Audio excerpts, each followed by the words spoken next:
how do we do this as a society to actually eradicate anti-Semitism? And I think that is the larger question, rather than isolated on the FBI. Okay, thank you. Thank you. Senator Kennedy. Thank you all for being here. Ms. Solomon, I want to be sure I understand your testimony.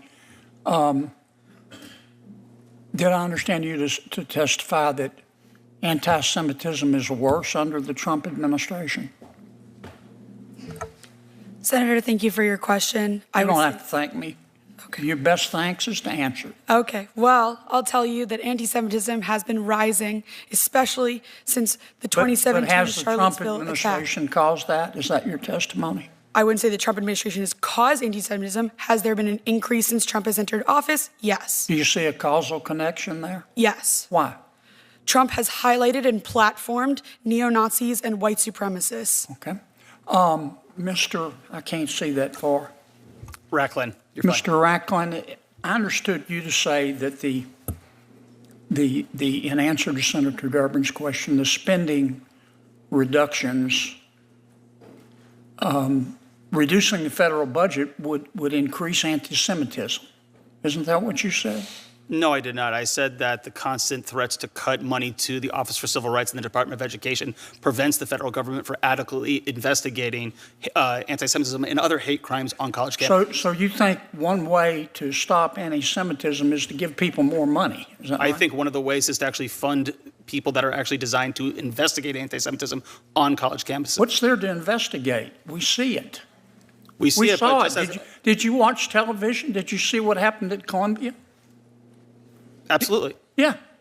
I mean, it was clear to me that the administration at Columbia and most members of the faculty believed passionately in diversity, equity, inclusion, and the right to hurt Jews.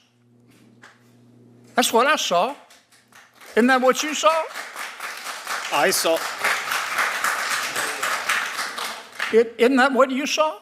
I saw protesters against the war in Gaza and them using some anti-Semitic slogans and thoughts. I would say, however, that it's hard. I would say, isn't that however, what you're telling me? That's not what you saw. Now, don't get off the subject on me now. You're telling me that's not what you saw. I'm telling you that it is difficult for the federal government to adequately address the issue of anti-Semitism. Are you telling me the Columbia administration and the faculty was supportive of the Jewish community? I think that they are trying to You need to stop dipping into your ketamine stash. Into what? Excuse me? Now, if we're going to solve this problem, we need to talk about it. And it wasn't just at Columbia. It was at Berkeley. It was at UCLA. It was at Barnard.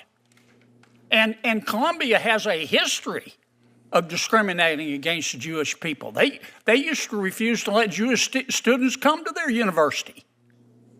Now, you can try to bubble wrap this, but that's what I saw. If you want to stop a lot of the anti-Semitism, maybe we need to stop teaching kids to be anti-Semitic. Sir, I would relish that opportunity. Let me ask you a question, Ms.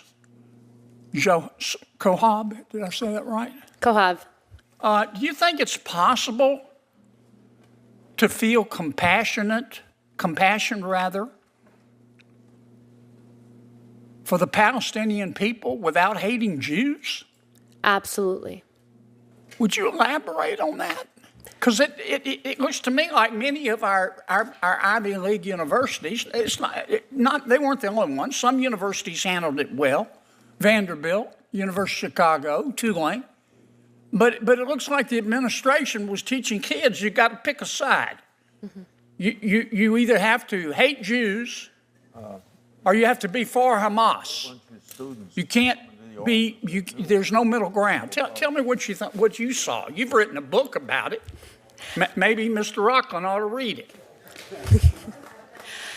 Just because we are testifying, I wrote a chapter in the anthology Young Zionist Voices about what's happening on college campuses, and my book is coming soon, so look out for that. Good plug, but so let me answer your question. Can you feel compassion for the Palestinian people and not hate Jews? Absolutely. I think that what I've seen on college campuses is a pushing of a Marxist framing of the way that you see the world. And this is not only in liberal studies departments. I've taken dance classes, I've taken creative writing classes, where your final project is literally called the political is personal. And what they're teaching you on college campuses is that the political is personal and that everything should be personalized. And there's a global north, a global south, a global right, and a global wrong. And the issue with college campuses and what's happening right now in the United States is that we're allowing ideology to drive violence.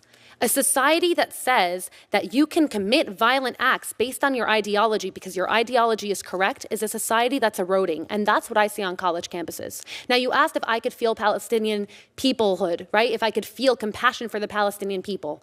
Absolutely. And every night when I go to bed, yes, I pray for the Jewish people, but I also pray for the Palestinian people, for God to send them leaders that actually care more about their safety.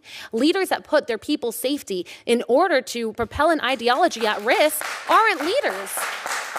If you look at Hamas, they tout what happened after October 7th up until this day as a victory. How can you lie in rubble after thousands of your people have died and call that a victory? So what I see that has to happen on college campuses is de-radicalization. Until you admit that there's a radical ideology happening on a college campus, you cannot fight it. You cannot fight it.